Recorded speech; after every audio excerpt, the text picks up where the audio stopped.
اللهم صل على سيدنا ومولانا محمد افضل صلواتك بعدد معلوماتك وبارك وسلم وصل علیہ۔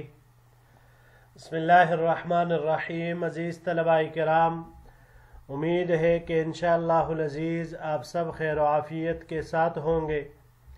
جامع السنن الترمذی جلد ثانی کے ابواب الرؤیا عن رسول اللہ صلی اللہ علیہ وسلم کے ایک اور درس کے ساتھ اللہ جل شانہ کے فضل و کرم سے آپ کے خدمت میں حاضر ہونے کا موقع ملا۔ بحمد اللہ تعالی عزیز طلباء کرام، آج ہمارا سبق نمبر 169 ہے اور یہ ابواب الرؤیا کا آخری باب ہم آج پڑھنے جا رہے ہیں، تو بڑھتے ہیں اپنے سبق کی طرف۔ باب ما جاء فی رؤیا النبی صلی اللہ علیہ وسلم فی المیزان والدلو۔ یہ باب ہے حضور نبی کریم صلی اللہ علیہ وسلم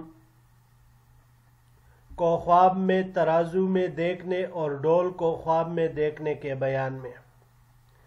وبه قال حدثنا محمد بن بشار قال حدثنا الانصاری قال حدثنا اشعث عن الحسن عن ابی بکرۃ ان النبی صلی اللہ علیہ وسلم قال ذات یوم۔ ہمیں روایت کی محمد بن بشار نے، انہوں نے روایت کی انصاری سے، انہوں نے روایت کی اشعث سے، انہوں نے حسن سے، انہوں نے حضرت ابو بکر رضی اللہ تعالی عنہ سے کہ حضور نبی کریم صلی اللہ علیہ وسلم نے ایک دن ارشاد فرمایا، من رأى منکم رؤیا، تم میں سے کسی نے کوئی خواب دیکھا ہے؟ فقال رجل انا رأیت، ایک شخص نے کہا کہ میں نے دیکھا ہے، کأن میزانا نزلت من السماء فوزنت انت و ابو بکر فرجحت انت بابی بکر، گویا کہ ایک ترازو آسمان سے اترا ہے جس میں آپ، یعنی حضور نبی کریم صلی اللہ علیہ وسلم کو مخاطب کر کے فرما رہے تھے کہ آپ اللہ کے نبی، آپ اور صدیق اکبر رضی اللہ تعالی عنہ دونوں تولے گئے، تو آپ حضرت ابو بکر رضی اللہ تعالی عنہ کے مقابلے میں جھک گئے، یعنی آپ باری ہو گئے۔ وَوَزِنَ ابو بکر وعمر، پھر ابو بکر اور عمر رضی اللہ تعالی عنہما تولے گئے، فرجح ابو بکر، تو ابو بکر غالب آ گئے یعنی جھک گئے۔ وَوَزِنَ عمر وعثمان، پھر عمر اور عثمان رضی اللہ تعالی عنہ کا وزن کیا گیا تو عمر رضی اللہ تعالی عنہ غالب آ گئے۔ ثم رفع المیزان، پھر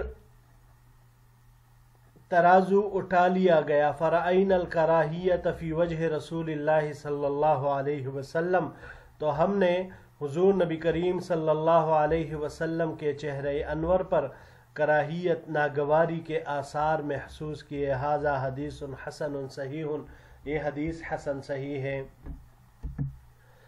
وبه قال حدثنا ابو موسى الانصاری قال حدثنا يونس بن بكير قال حدثنا عثمان بن عبد الرحمن عن الزهري عن عروة عن عائشة رضی اللہ تعالی عنہا قالت، ہمیں روایت کی ابو موسیٰ انصاری نے، انہوں نے یونس بن بکیر سے، انہوں نے عثمان بن عبد الرحمن سے، انہوں نے زہری سے، انہوں نے عروہ سے، انہوں نے عائشہ صدیقہ رضی اللہ تعالی عنہا سے کہ انہوں نے فرمایا، سئل رسول اللہ صلی اللہ علیہ وسلم عن ورقہ، آپ علیہ السلام سے ورقہ ابن نوفل کے بارے میں پوچھا گیا۔ فقالت له خدیجۃ انہ کان صدقک وانہ مات قبل ان تظہر، تو آپ سے حضرت خدیجہ رضی اللہ تعالی عنہا نے عرض کیا کہ بے شک وہ آپ کی تصدیق کرتے تھے، لیکن وہ آپ کے نبی ہونے سے پہلے، یعنی نبی بننے سے پہلے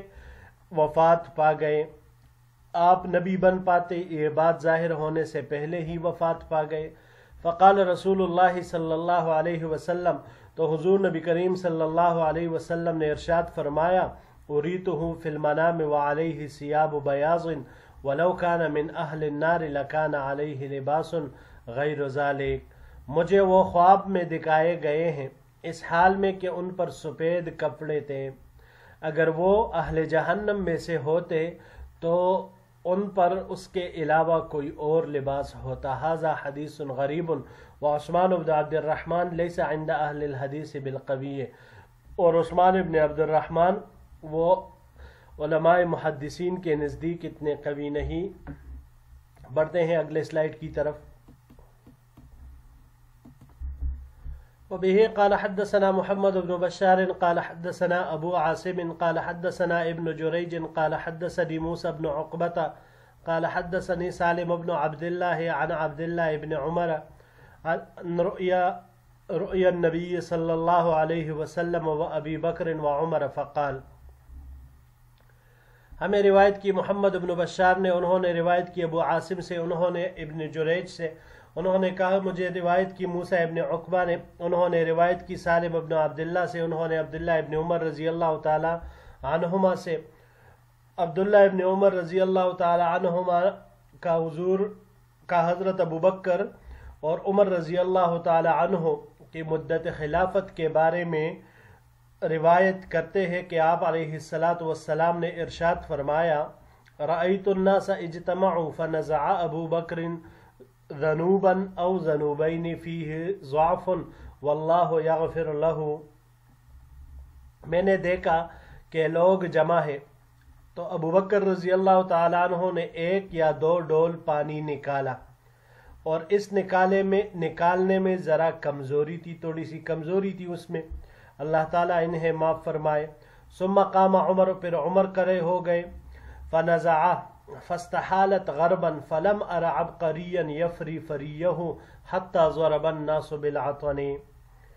انہوں نے ڈول کھینچے، حضرت عمر رضی اللہ تعالیٰ عنہ نے پھر ڈول کھینچے اور وہ ڈول بڑے ڈول میں بدل گیا.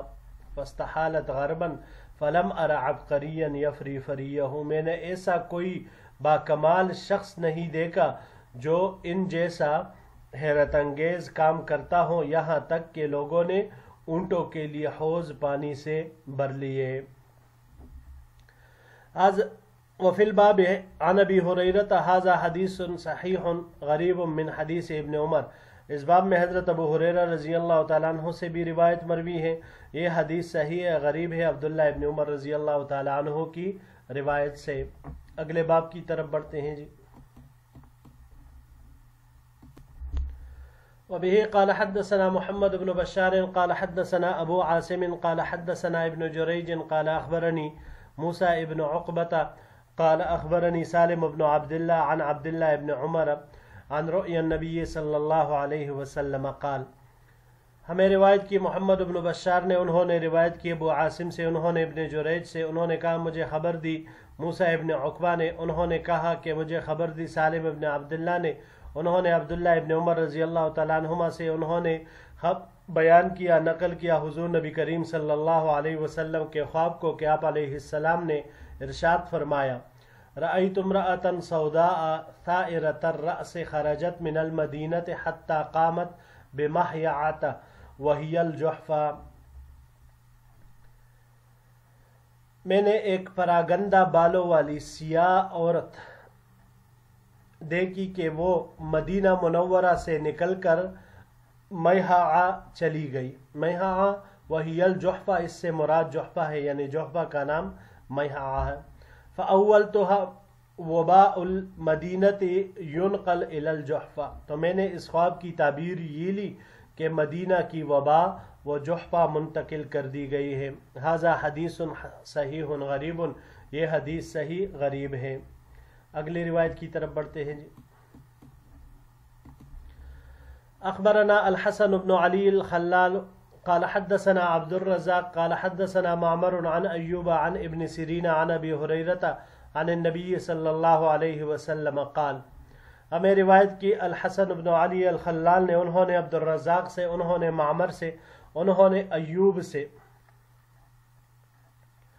انہوں نے ابن سیرین سے، انہوں نے حضرت ابو ہریرہ رضی اللہ تعالی عنہ سے، انہوں نے حضور نبی کریم صلی اللہ علیہ وسلم سے نقل کیا ہے کہ آپ علیہ السلام نے ارشاد فرمایا فی آخر الزمان لا تکاد رؤیا المؤمن تکذب. آخر زمانے میں مومن کا خواب بہت کم جھوٹا ہوگا. وَأَصْدَقُهُمْ رُؤْيًا أَصْدَقُهُمْ حَدِيثًا. لوگوں میں سے سب سے سچا خواب ان لوگوں کے ہوں گے جو باتوں میں سب سے زیادہ سچے ہوں گے. وَالرُّؤْيَا ثَلَاثٌ. اور خواب 3 ہے. الحسنۃ بشرا من اللہ. نیک خواب، اچھا خواب جو اللہ کی طرف سے بشارت ہوتا ہے. وَالرُّؤْيَا يُحَدِّثُ الرَّجُلُ بِهَا نَفْسَهُ. دوسرا وہ خواب جو آدمی اپنے دل میں سوچتا ہے. وَالرُّؤْيَا تَحْزِينٌ مِّنَ الشَّيْطَانِ. اور تیسرا خواب جو شیطان کی طرف سے غمگین کرتا ہے. فَإِذَا رَأَىٰ أَحَدُكُمْ رُؤْيًا يَكْرَهُهَا فَلَا يُحَدِّثْ بِهَا أَحَدًا وَلْيَقُمْ فَلْيُصَلِّ. لہٰذا تم میں سے جب کوئی ایسا خواب دیکھے جو اسے ناگوار ہو تو اسے چاہیے کہ وہ کسی کے سامنے بیان نہ کرے اور کھڑا ہو جائے اور نماز پڑھے. قال ابو ہریرہ. حضرت ابو ہریرہ رضی اللہ تعالیٰ عنہ نے فرمایا یعجبنی القید واکرہ الغل. القید ثبات فی الدین. مجھے خواب میں بیڑی کا دیکھنا اچھا لگتا ہے اور توق کو دیکھنا ناپسند کرتا ہوں. اور قید بیڑی سے مراد دین میں ثابت قدمی ہے. قال راوی کہتے ہیں وقال النبی صلی اللہ علیہ وسلم. آپ علیہ الصلوۃ والسلام نے مزید یہ بھی ارشاد فرمایا رؤیا المؤمن جزء من 46 جزءا من النبوہ، کہ مومن کا خواب نبوت کا 46واں جز ہے.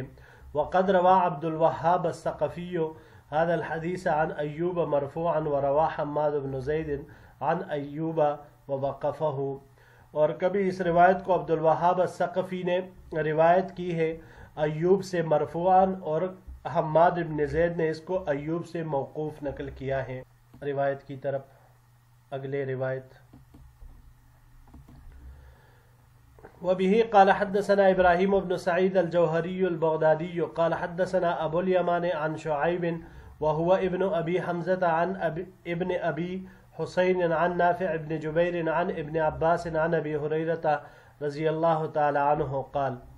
ہمیں روایت کی ابراہیم ابن سعید جوہری بغدادی نے، انہوں نے ابو الیمان سے، انہوں نے روایت کی شعیب سے جو کہ ابن ابو حمزہ ہے، انہوں نے ابن ابو حسین سے، انہوں نے نافع ابن جبیر سے، انہوں نے عبداللہ ابن عباس رضی اللہ تعالی عنہما اور حضرت ابو ہریرہ رضی اللہ تعالی عنہما سے نقل کیا ہے. قال کہ انہوں نے فرمایا قال رسول اللہ صلی اللہ علیہ وسلم کہ آپ علیہ الصلوۃ والسلام نے ارشاد فرمایا رأیت فی المنام کأن فی یدی سوارین من ذہب.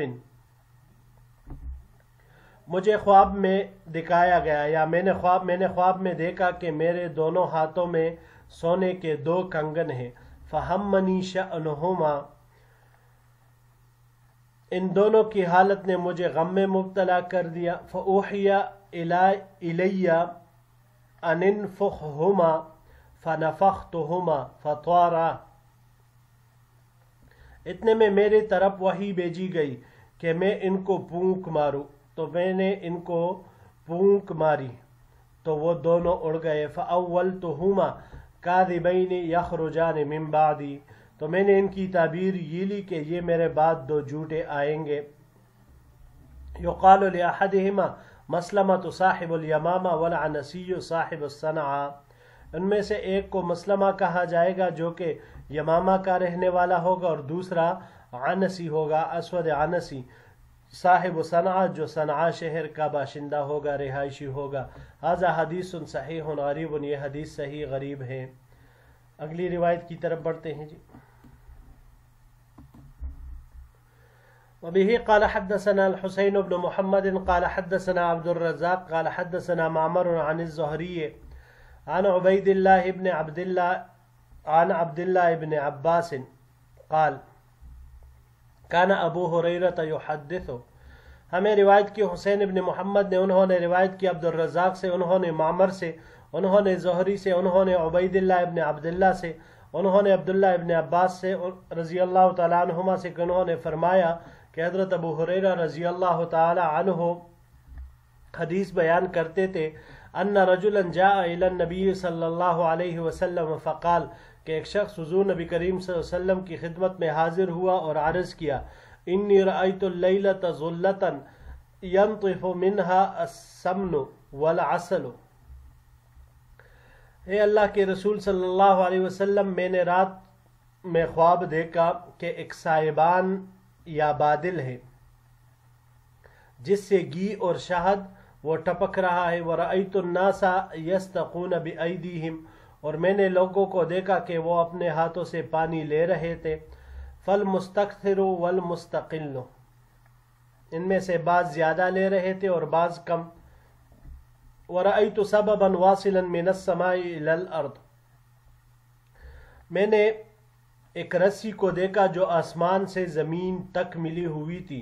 فَأَرَاكَ يَا رسول اللہ صلی اللہ علیہ وسلم أَخَذْتَ بِهِ فَعَلَوْتَ، بس میں نے آپ کو دیکھا اے اللہ کے رسول صلی اللہ علیہ وسلم کہ آپ نے اس رسی کو پکڑا اور اوپر چڑھ گئے۔ ثم أخذ به رجل بعدك فعل، پھر آپ کے بعد ایک اور شخص نے اس رسی کو پکڑا اور وہ بھی چڑھ گیا۔ ثم أخذه رجل بعده، پھر اس کے بعد ایک اور شخص نے رسی پکڑی، فعل، وہ بھی اوپر چڑھ گیا۔ ثم أخذ به رجل، پھر ایک اور شخص نے اس رسی کو پکڑی، فقطع به، تو وہ ٹوٹ گئی۔ ثم وصل له فعلا به، پھر اسے جوڑ دیا گیا تو وہ بھی اس سے اوپر چڑھ گیا۔ فقال ابو بکر، حضرت ابو بکر رضی اللہ تعالیٰ عنہ نے عرض کیا، اے رسول اللہ صلی اللہ علیہ وسلم، بأبی انت و امی واللہ لتدعنی اعبرها، فقال اعبرها، اے اللہ کے رسول صلی اللہ علیہ وسلم، میرے ماں باپ آپ پر قربان ہو، بخدا مجھے اس کی تعبیر بتانے کی اجازت دے دیجئے۔ تو آپ صلی اللہ علیہ وسلم نے فرمایا تم تعبیر بتا دو۔ فقال، حضرت ابو بکر رضی اللہ تعالیٰ عنہ نے عرض کیا، اما الظلہ فظلۃ الاسلام، کہ صاحبان سے مراد اسلام ہے۔ وَأَمَّا مَا يَنْطِفُ مِنَ السَّمْنِ وَالْعَسْلِ فَهَذَا الْقُرْآنُ لِينُهُ وَحَلَاوَتُهُ، اور جو گھی اور شہد اس سے ٹپک رہا ہے تو یہ قرآن ہے جس کے مضامین نرم اور میٹھے ہیں۔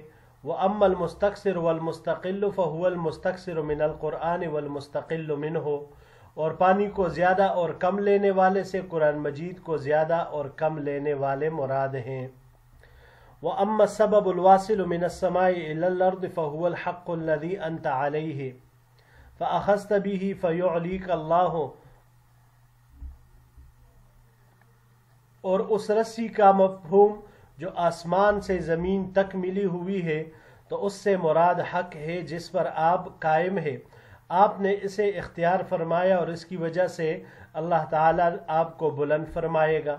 ثم يأخذ به بعدك رجل آخر فيعلو به، پھر آپ کے بعد اس کو کوئی دوسرا شخص پکڑے گا تو وہ بھی اسی کے ذریعے سے اللہ تعالیٰ اس کو بلند فرمائے گا۔ ثم يأخذ بعده رجل آخر فيعلو به، پھر اس شخص کے بعد دوسرا شخص اس کو پکڑے گا تو اس کو بھی اللہ جل شانہ اس کی وجہ سے بلند فرمائے گا۔ ثم يأخذ آخر فينقطع به، پھر ایک اور شخص اس کو اٹھائے گا، پکڑے گا تو وہ ٹوٹ جائے گی، وہ رسی ٹوٹ جائے گی۔ ثم يوصل له، پھر اس کے لیے وہ جوڑا جائے گا۔ فيعلو به، تو وہ اس کے ساتھ اوپر چڑھ جائے گا، ترقی کر لے گا، بلند، اللہ اس کو بھی بلند کر دے گا۔ اے رسول اللہ صلی اللہ علیہ وسلم، لتحدثنی اصبت ام اخطأت، اے اللہ کے رسول صلی اللہ علیہ وسلم، اب آپ بتا دیجئے کہ میں نے صحیح تعبیر بیان کی یا اس میں کوئی غلطی بھی کی۔ قال النبی صلی اللہ علیہ وسلم، آپ علیہ الصلاۃ والسلام نے ارشاد فرمایا، اصبت بعضا واخطأت بعضا، تم نے بعض صحیح کہا اور بعض میں خطا کی۔ قال اقسمت بأبی انت و امی یا رسول اللہ لتخبرنی ما الذی اخطأت، اے اللہ کے رسول صلی اللہ علیہ وسلم، میرے ماں باپ آپ پہ قربان ہوں، میں آپ کو قسم دے کر پوچھتا ہوں کہ آپ مجھے وہ غلطی ضرور بتا دیجئے۔ فقال النبی صلی اللہ علیہ وسلم لا تقسم، تو حضور نبی کریم صلی اللہ علیہ وسلم نے فرمایا کہ تم قسم نہ کھاؤ۔ ھذا حدیث صحیح، یہ حدیث صحیح ہے۔ آخری روایت کی طرف بڑھتے ہیں جی۔ وبه قال حدثنا محمد بن بشار قال حدثنا وهب بن جرير عن أبيه عن أبي رجاء عن سمرة بن جندب قال كان النبي صلى الله عليه وسلم إذا صلى بنا الصبح أقبل على الناس بوجهه. ہمیں روایت کی محمد بن بشار نے، انہوں نے وہب بن جریر سے، انہوں نے اپنے والد سے، انہوں نے ابو رجاء سے، انہوں نے سمرہ بن جندب سے، انہوں نے فرمایا کہ حضور نبی کریم صلی اللہ علیہ وسلم جب ہمیں صبح کی نماز پڑھا لیتے تو لوگوں کی طرف متوجہ ہو جاتے، وقال اور ارشاد فرماتے هل رأى احد منکم رؤیا اللیلہ، کیا تم میں سے کسی نے رات کو کوئی خواب دیکھا ہے؟ ھذا حدیث حسن صحیح، یہ حدیث حسن صحیح ہے۔ ویروى عن عوف وجریر ابن حازم عن ابی رجاء عن سمرة عن النبی صلی اللہ علیہ وسلم فی قصة طویلة وهكذا روى لنا بندار هذا الحدیث عن وہب ابن جریر مختصرا۔ اسی طرح روایت کیا گیا ہے عوف سے، انہوں نے جریر ابن حازم سے، انہوں نے ابو رجاء سے، انہوں نے سمرہ رضی اللہ تعالیٰ عنہ سے، انہوں نے حضور نبی کریم صلی اللہ علیہ وسلم سے۔ اس حدیث میں طویل قصہ ہے، جبکہ اسی طرح ہمیں بندار نے روایت کی ہے یہ حدیث وہب ابن جریر سے، تو اس کو مختصراً بیان کیا ہے۔ جی عزیز طلباء کرام، یہاں پر اس لمبی طویل باب میں جو کئی روایات سے ماشاءاللہ مزین تھی، پہلا جو ہم نے حدیث مبارک اس میں پڑھا تو اس میں ایک صحابی نے یہ خواب دیکھا کہ آسمان سے ترازو نازل ہوا۔ تو اس میں ہم نے تو جو ساری عبارت سے واضح ہے اس میں تفصیل کی کوئی ضرورت نہیں، لیکن یہاں پر آخر میں آیا کہ ثم رفع المیزان فرأینا الکراہیۃ فی وجہ رسول اللہ صلی اللہ علیہ وسلم۔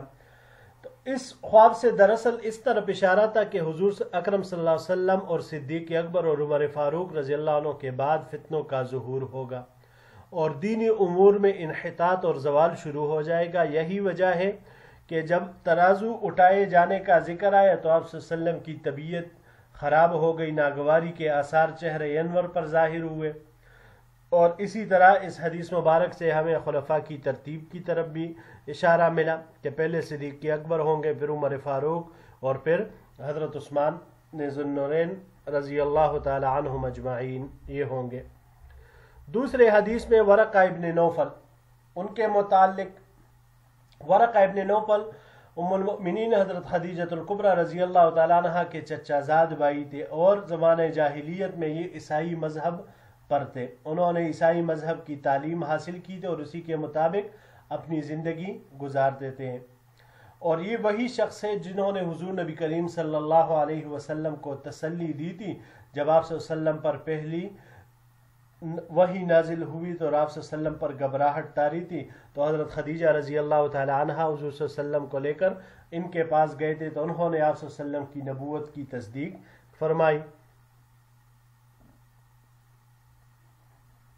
اس حدیث مبارک میں آپ صلی اللہ علیہ وسلم نے ان کو سفید لباس میں دیکھا، کیونکہ انہوں نے حضور نبی کریم صلی اللہ علیہ وسلم کو کہا تھا کہ آپ اللہ کے پیغمبر ہیں، اور اگر میں آپ کے ظہور اور غلبے کے وقت زندہ رہا تو میں ضرور آپ صلی اللہ علیہ وسلم کی مدد کروں گا اور آپ کو طاقت فراہم کروں گا، مگر بہرحال ان کی عمر پوری ہو چکی تھی، تو اسی وجہ سے آپ صلی اللہ علیہ وسلم نے ان کو اتنے اچھے حالت میں دیکھا۔ تیسری روایت، اس میں شیخین کی مدت خلافت اور کارناموں کے متعلق حضور نبی کریم صلی اللہ علیہ وسلم نے ایک خواب دیکھا۔ دیکھیے اس میں حضرت ابوبکر رضی اللہ تعالی عنہ نے ایک ڈول یا دو ڈول پانی نکالا، تو ایک تو اس میں اشارہ ہوا کہ آپ کا زمانہ خلافت توڑا ہوگا، پھر فیہ ضعف، اس میں کمزوری تھی، تو ان کے زمانے میں ارتداد اور منکرین زکوٰۃ کا فتنہ ظاہر ہوا تھا، اور دوسری طرف مسلمانوں کے فتوحات اتنے نہیں بڑے تھے۔ پھر جب حضرت عمر رضی اللہ عنہ وسلم نے دعائیہ فرمایا واللہ یغفر لہ، یہ حسن کلام کے لیے آخر میں ذکر کیا جاتا ہے۔ بعض حضرات کے نزدیک اس سے اشارہ ہے ابو بکر صدیق کی وفات کی طرف۔ حافظ ابن حجر رحمہ اللہ فرماتے ہیں ممکن ہے کہ اس سے ان کے فتوحات کی کمی کی طرف اشارہ ہو، لیکن یہ بات حقیقت ہے کہ اس میں حضرت ابوبکر کا کوئی قصور نہیں ہے، کیونکہ ان کا زمانہ تھا ہی مختصر۔ پھر حضرت عمر آئے تو ان کا ڈول وہ انتہائی بڑا، مطلب زمانہ خلافت طویل ہوگا اور کثرت سے اس میں اسلامی فتوحات ہوگی، چنانچہ ایسے ہی ہوا۔ اگلی روایت ہم نے جو پڑھی تو اس میں ایک مدینہ منورہ سے وبا کی منتقلی کو جحفہ کی طرف دیکھا گیا ایک خواب کی شکل میں، کہ اس خواب کا پس منظر یہ تھا کہ حضور نبی کریم صلی اللہ علیہ وسلم اور صحابہ کرام ہجرت کے بعد جب مدینہ منورہ آئے، تشریف لائے، تو وہاں کی آب و ہوا ان کو ابتدا میں راس نہ آئی، بخار وغیرہ، سر درد، مختلف قسم کی شکایات صحابہ کرام کو، آپ صلی اللہ علیہ وسلم کو ہونے لگی۔ تو حضور نبی کریم صلی اللہ علیہ وسلم نے دعا فرمائی کہ اللہ مدینہ ہمارے لیے محبوب بنا دے اور اس کی وبا کو جحفہ کی طرف منتقل فرما دیجئے۔ جحفہ میں اس وقت یہودی رہتے تھے، تو اللہ تعالیٰ نے اس خواب کے ذریعے سے آپ صلی اللہ علیہ وسلم کو یہ بشارت دے دی کہ آپ کی دعا قبول ہو گئی۔ اس روایت میں آپ علیہ السلام نے خواب کے وہی 3 اقسام بیان فرمائے ہیں، اس کے اوپر تفصیلی بحث وہ گزر چکی ہے۔ یہ والی روایت، اس میں حضور نبی کریم صلی اللہ علیہ وسلم نے نبوت کے 2 جھوٹے دعوے داروں کا ذکر فرمایا ہے کہ 2 جھوٹے وہ ظاہر ہوں گے۔ آپ صلی اللہ علیہ وسلم نے خواب میں دیکھا کہ میرے ہاتھ میں سونے کے 2 کنگن ہیں۔ اب سونے کے 2 کنگن کا دیکھنا، اس سے آپ صلی اللہ علیہ وسلم غمگین ہوئے، کیونکہ مردوں کے لیے سونا حرام ہے۔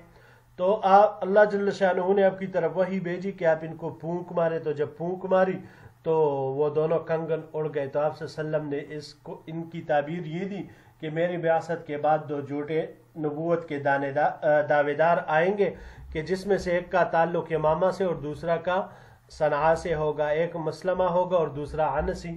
تو مسلمہ الکذاب اور اسود عنسی، یہی 2 لوگ پھر بعد میں آئے تھے۔ اس لمبی روایت میں حضرت ابوبکر صدیق رضی اللہ تعالی عنہ نے خواب کی تعبیر بیان کی۔ اب یہاں پر پورا خواب وہ بیان ہوا آپ علیہ السلام کے سامنے جو انہوں نے تعبیر بیان کی، لیکن آخر میں جب پوچھا کہ میں نے صحیح بیان کیا یا اس میں کچھ غلطی بھی آئی، تو آپ صلی اللہ علیہ وسلم نے فرمایا کہ بعض صحیح اور بعض میں غلطی آئی، بعض میں خطا کی۔ تو حضرت ابوبکر رضی اللہ عنہ نے قسم دی کہ اللہ کے رسول صلی اللہ علیہ وسلم مجھے بتا دیجئے میں نے کیا غلطی کی۔ آپ صلی اللہ علیہ وسلم نے فرمایا قسم نہ کھاؤ۔ اب حضرت ابوبکر رضی اللہ عنہ نے تعبیر میں کیا غلطی کی ہے، تو اس میں مختلف اقوال ہیں۔ بعض علماء کا قول یہ ہے کہ دیکھیں صدیق اکبر رضی اللہ تعالی عنہ نے تعبیر میں کوئی غلطی نہیں کی۔ غلطی یہ ہے کہ نبی کریم صلی اللہ علیہ وسلم کے موجود ہوتے ہوئے خواب کی تعبیر بتانے میں اجازت طلب کی، لیکن یہ قول بہرحال درست نہیں ہے، اس لیے کہ نبی کریم صلی اللہ علیہ وسلم نے اپنے ارشاد میں اس طرف اشارہ فرمایا کہ صدیق اکبر نے خواب کی تعبیر میں خطا کی ہے۔ دوسرا قول امام طحاوی کا ہے۔ امام طحاوی رحمہ اللہ فرماتے ہیں کہ غلطی یہ ہے کہ صدیق اکبر نے جو گھی، سمن اور عسل دونوں سے ایک ہی چیز یعنی قرآن مراد لیا ہے، جبکہ مناسب یہ ہے کہ یوں کہا جائے کہ عسل سے قرآن اور سمن سے گھی سے مراد سنت ہیں۔ تیسرا اور صحیح قول یہ ہے کہ دیکھیں اس بارے میں 2 وجہ سے خاموشی اور توقف اختیار کرنا بہتر ہے۔ ایک وجہ تو یہ ہے کہ صدیق اکبر نے خواب کی تعبیر میں جو غلطی کی ہے تو امت کے افراد میں سے کسی کے علم میں اس کا صحیح علم نہیں ہے، کوئی بھی یہ دعویٰ نہیں کر سکتا کہ میرے پاس اس کا صحیح علم موجود ہے، اور اصل جواب یہ تھا۔ اب نص صریح کے بغیر تو یہ ممکن نہیں ہے یہ دعویٰ۔ اور دوسری وجہ یہ ہے کہ جب نبی کریم صلی اللہ علیہ وسلم نے غلطی کی وجہ بیان کرنے سے اعراض فرمایا، خاص کر اس حال میں کہ جب حضرت ابوبکر نے ان کو قسم بھی دی، تو اس میں امت کی بہتری تھی اور مصلحت تھی، تو اسی لیے حضور صلی اللہ علیہ وسلم نے اس سے اعراض فرمایا اور ان کو کہا کہ قسم نہ کھاؤ۔ تو ہمارے لیے بھی اس میں مصلحت اور خیر ہی ہوگی کہ ہم اس سے اعراض کریں، ہمارے اس کے کوج میں لگنا، جستجو میں لگنا یہ کسی طور پر بھی مناسب وہ نہیں ہے۔ اور آخری جو روایت ہم نے پڑھی تو وہ یہی کہ آپ صلی اللہ علیہ وسلم کی عادت مبارکہ یہی ہوتی تھی کہ فجر کی نماز کے بعد صحابہ کرام سے پوچھتے کہ اگر کسی کو رات میں کوئی خواب آیا ہو تو اس کی تعبیر دی جا سکے، تو گویا آپ صلی اللہ علیہ وسلم طلوع آفتاب سے پہلے خواب کی تعبیر صحابہ کرام کو دے دیتے۔ یہ بعض حضرات کا اس بارے میں یہ بھی کہنا ہے کہ بھائی طلوع آفتاب سے پہلے خواب کی تعبیر نہیں دی جا سکتی، لیکن یہ درست نہیں ہے، کیونکہ علماء تو اس وقت خواب بیان کرنے اور اس کی تعبیر کو بہتر قرار دیتے ہیں، کہ وجہ اس کی یہی ہے کہ اس وقت جو خواب بیان کرتے ہیں تو وہ تازہ ہوتا ہے، مستحضر ہوتا ہے، اچھی طرح یاد ہوتا ہے، اور دوسری وجہ یہ ہے کہ تعبیر دینے والے کا ذہن بھی ہر طرح کی فکر سے، غم سے آزاد ہوتا ہے، تو وہ بھی یکسوئی کے ساتھ صحیح جواب اس کو دے گا۔ جی عزیز طلباء کرام، وقت ہمارا کافی زیادہ آج کے سبق پہ لگا، لیکن جیسے کہ آپ حضرات کے سامنے ہے کہ باب کافی طویل تھا اور کچھ نہ کچھ اس کے حوالے سے ذکر کرنا بھی ضروری تھا۔ اللہ جل شانہ کے فضل و کرم سے ہمارا یہ باب اور یہ پورا ابواب الرؤیا اپنے اختتام کو پہنچا۔ انشاءاللہ العزیز اگلے درس میں ہم ایک نئے باب کے ساتھ ابواب الشہادات میں سے آپ کے خدمت میں حاضر ہوں گے۔ السلام علیکم ورحمۃ اللہ وبرکاتہ۔